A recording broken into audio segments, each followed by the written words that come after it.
Колега, ви благодарам на репликата, но нема дозволам да ми импутирате зборови, затоа што во ниту еден случај не се посомневав во тоа што го кажам. Значи зборував со факти, зборував за набавка на 6 автобуси.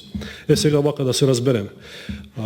Имаше доволно временски период да се набават овие 6 автобуси, нели ако е се направено она што го кажавте, е направено во голем дел, може да се дискутира само кога се градеше повеќе, кога се гради помалку, но тоа ќе го оставам да не оптоварувам оваа расправа за друга дебата.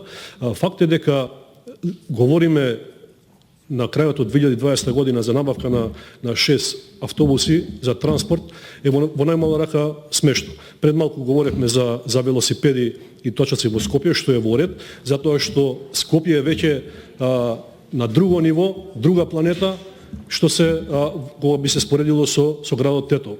Така да нема да го реши проблемот со загадувањето набавката на овие автобуси. Во тоа се согласуваме сите, затоа што има мал милион други фактори кои што влијаат директно на загадувањето и на фактот што тетовчани се на врвот на скалилото по респираторни заболувања. Така да сметам дека не се работи за популистичко барање, популистички амандман, на крајот на краиштата зборувам за 6 автобуси.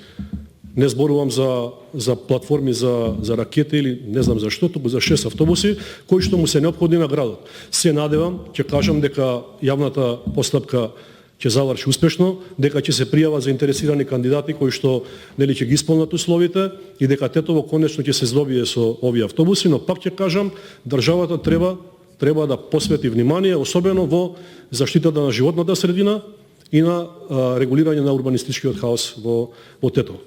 Благодарам.